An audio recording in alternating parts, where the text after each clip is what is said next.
Alright, so here we go. We are going to try and do a Flux LoRA model training on ThinkDiffusion and Kohya. Now, you have to be careful when you first start launching your machine. If there's just no drop-down option here, click on something else and then come back, because it's very important that you don't just use the default. You have to select beta release or it won't work for Flux. Now, what we're doing here is a speed run. We're attempting to do it in 2 hours, so hopefully it works.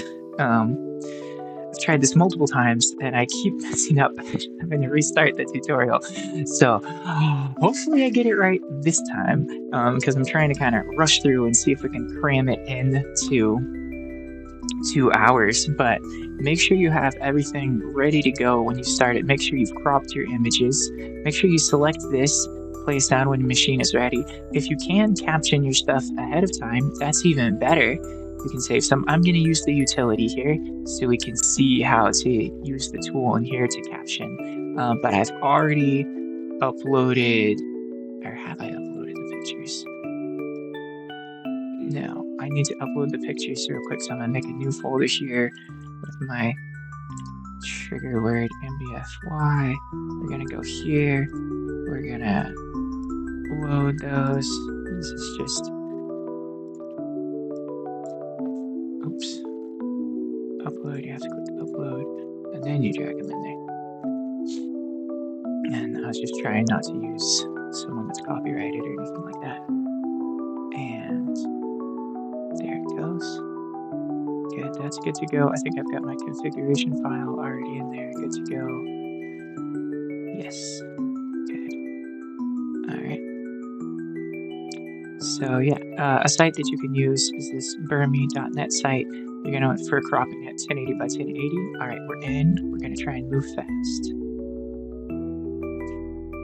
First thing we need to do, captioning, very important. Utilities, blip captioning. Which ones are we captioning?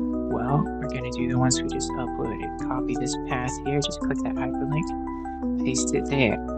Good. Then we're going to, this is also very important.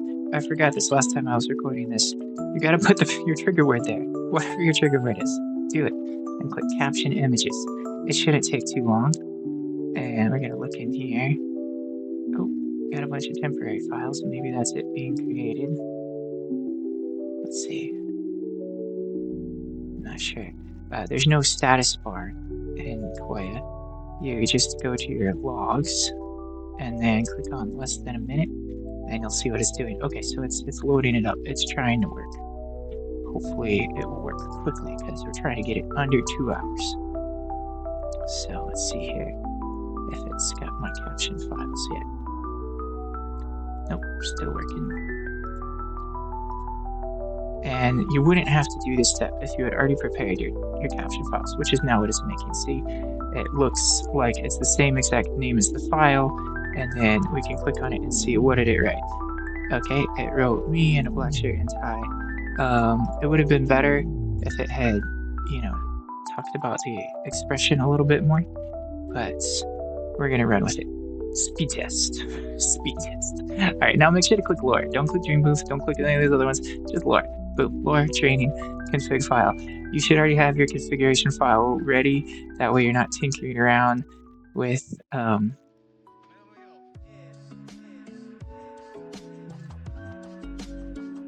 setting all your parameters while your machine's running.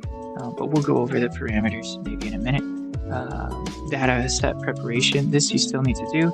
Type in your trigger word there under instance prompt, class prompt command. Very important if you're using the file, my configuration file, switch this to repeat 1. We're not doing regularization. We are doing training images, so we're gonna make sure we tell it which pictures to look at.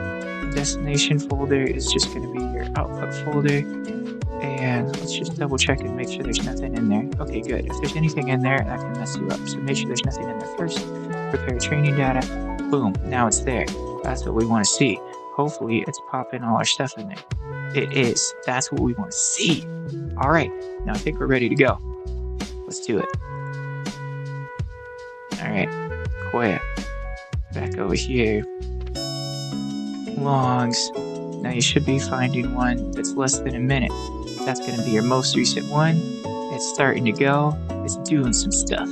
That's great. All right. Now, over here, we can keep checking it and making sure it's still doing stuff, because you don't want your machine to be running while you've got some sort of an error that hit, right?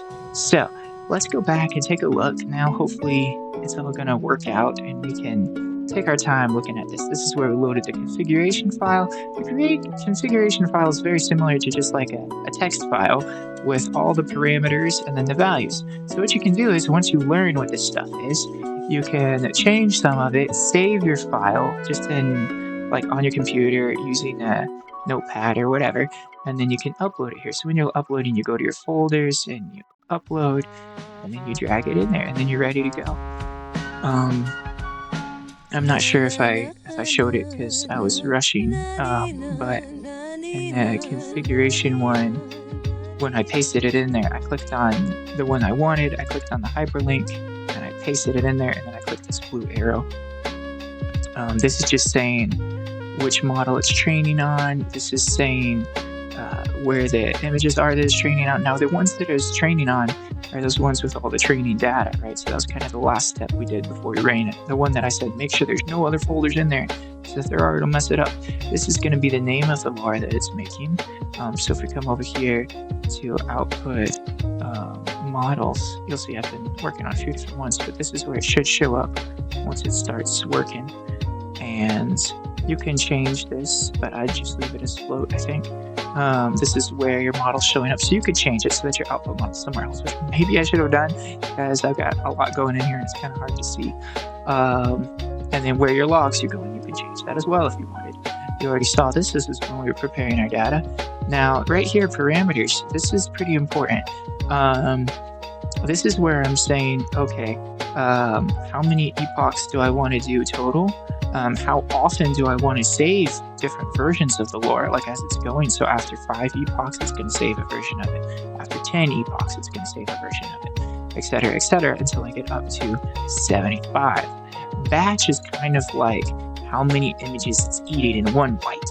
So it can't do too much or it will break. Unless you have a very powerful machine. So like if you're running on a low VRAM machine locally on your computer, that's going to need to be 1 probably, and it probably won't work unless you change a bunch of settings. But you know, on ThinkDiffusion, if you're running the 48 gigabyte Ultra machine, then you could do batch size of 5. Some people say 6. I've had it error out on me after an hour on 6, and that was super frustrating, so I'm just sticking to 5.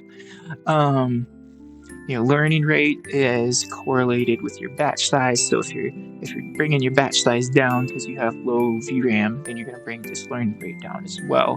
To, like, let's say that one's 1, this one's going to be 0.0001. Network alpha, and network dimension, you can bring this down again if you have low VRAM, or if you want a smaller file, like less gigabytes. Yeah, I've heard 128 by 128 is good if you can handle that, like if you have enough space for it. I'm not really sure. I'm no expert, but it seems to be working out for me. But what I would recommend you look at is your samples, right? Because this is where it's going to give us a sample picture of what that version of the model can do. I mean, of the LoRA can do. So here, I'm just saying I want it to be a portrait shot of my character. And I'm using like a younger version of myself, because I'm not trying to use any copyrighted things or anything like that. So you can see it's running here. It looks like it really got cranking around like 48 and finished 1 epoch. So about 2 minutes per epoch is really great. It might finish even faster than I had thought. Let's see. I may have miscalculated. Let's see if it speeds up a little. Let's close some of these logs. Actually, before we go around closing logs, let me show you a fun little thing I came up with, because I was really having trouble wrapping my head around this whole epoch repeats. save every epoch, whatever concept, right? So basically, I came up with this graphic. It's Monster Foodies Explain LoRA Training Terms. When you're training your LoRA, you're feeding it, you know, your images, and then you're checking to see which version of that you want to use. So in this example here, I've got repeat 2 and 3 total images. So I'm just using 3 images in this example here, and they're repeating twice. So you've got 2 bowls of rice, 2 bowls of noodles, 2 bowls of whatever that is, and for every epoch. And so that's 1 epoch. Whoop, feed him the tray. That's what he looks like. Okay, now we're going to give him 2 epochs. After 2 trays, this is what he looks like. And this over here, the sample, this is what he can give us. So that's that sample image after a certain point, after 3 trays. So on the one that we're doing right now, in this speed run, I'm only doing 1 repeat. So there's only 1 of each picture per epoch. And I'm giving him 75 trays. And I'm checking every 5 epochs, or every 5 trays of food, I'm having it save a version of that monster and show me a sample of what it can do. And that way I can get a loose idea of which one I'm going to want to use in my image generator, whether that be Comfy UI or something else like Swarm or A1111 or Forge. Okay, so it's still running. We've got more. Now, it does take some time to actually save the checkpoint, those every 5 epochs. So that's kind of slowing us down. So if we weren't saving every 5, we could go even faster. But then we would only have, let's say we saved every 10, we would only have those to compare to. And I found sometimes, that there may be one on one end that looks terrible and one on the other end that looks terrible, and there's one right in the middle. It's just the one that I want to use. So yeah, so I would recommend keeping it at that, unless you're really trying to crunch the time down. But I feel like 2 hours is pretty reasonable. Currently on these machines, I think they're running like $2 an hour for the 48 gigabytes. So if you can do it in 2 hours, if you're like super prepared and you don't mess up, I think it's conceivable to get it done for about $4, especially if you have a TD Pro account where you can mess with your files ahead of time, which is, obviously a different expense. So you can factor that in, or you could just not have a TD Pro account and upload your files as it's running. But this is a speed test. That's what we're going for. All right, so I'm going to step away for a bit and maybe check back in later.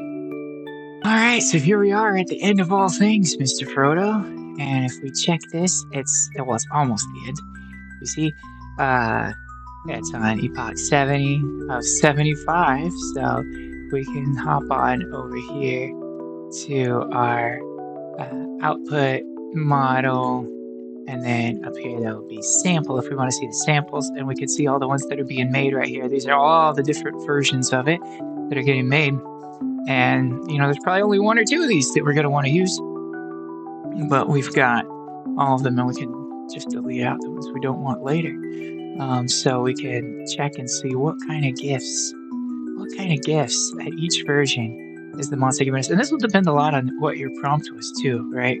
So this is interesting.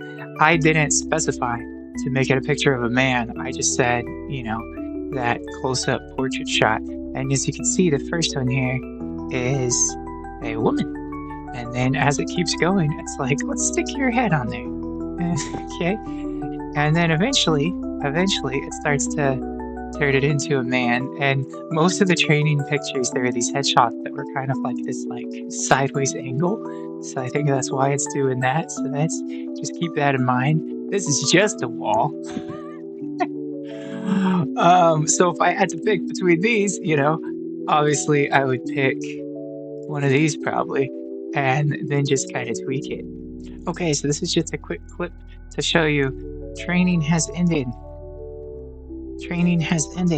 And yes, we made it under the 2-hour mark with 9.5 minutes to spare. So we're going to find out if any of those are usable.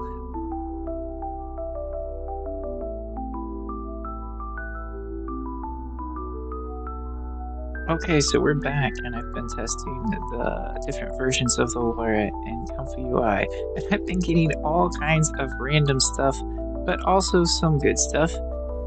So let me just show you a little bit of the good stuff. So these ones turned out looking pretty close, and this was at 70 epochs, at 90% strength. See, it looks like me even was like or me like a long time ago. So those ones turned out pretty well. That was the 70, no, not strength one. Strength one, some of them turned out alright, and a lot of them just turned out really weird. But strength point 0.8 seemed to work out pretty well. At least some of them. And then some turned out kind of strange. Okay, so we're back, and I've been testing out the different LoRAs at different checkpoints, different strengths. My favorite one so far has been the one at 70 epochs at 0.9 strength. We've gotten some good ones, some strange ones. Like this one, that looks pretty close to the reference images that we were starting off with. This one also looks pretty close. You know, so there's some good ones in there, and then there's some super random stuff, especially at the different epochs, at the different strength, with a variety of poses and different things. I'm having trouble with prompt adherence as well, and I don't know if that's a different issue in my workflow or if that's just the LoRA itself. So what we're going to do now is we're going to try a different LoRA. Aha! So I finally figured out getting it to do a pink suit. I had to go down to a lower epoch. So I'm not sure what that's about. Now that's obviously me, but it is a pink suit. So I think the key would be if I want more prompt adherence, and I would have to go lower, but then if I wanted to look more like me, I go higher. So I still need to find the exact sweet spot. If I want it to look a lot like me and have less prompt adherence, I can go 70 epochs and 0.9. I mean, that one turned out pretty close and this one's only 35 epochs. So keep that in mind. This is why it's nice to save all the different ones, or at least several of the different ones, because one might work better at looking exactly like you, and another one might look better at following the prompt, and then you kind of get closer and closer and closer until you close in on what you want.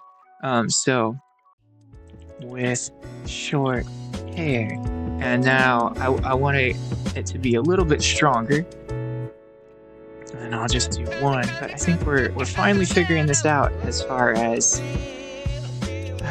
or I'm finally figuring this out as far as balancing the prompt adherence and having it look like, because that looked like the reference photo here in a pink suit, except for the hair is too long. So I think I would just need to mess with the prompt a little bit more, and that's a big factor in this. You can have a nice custom trained LoRA, and if the prompt's not great, then your result might not be great, or if it's too strong or too weak, or you grab the wrong epoch. So it's not just training the LoRA, it's also figuring out like your settings. I mean, that's kind of fun. That's very similar to the original. I feel like just the hair's a little bit different in the pink suit. But yeah, so now we know. And so now that I know this, I might try and grab like the 40 epoch one and mess with that a little bit and see if it can get a little bit closer. I mean, that's cool there. That one's just 35. Is that right? Just 35 epochs at strength 1. That's amazing. I love that. It's my favorite one yet. It's just 35 epochs.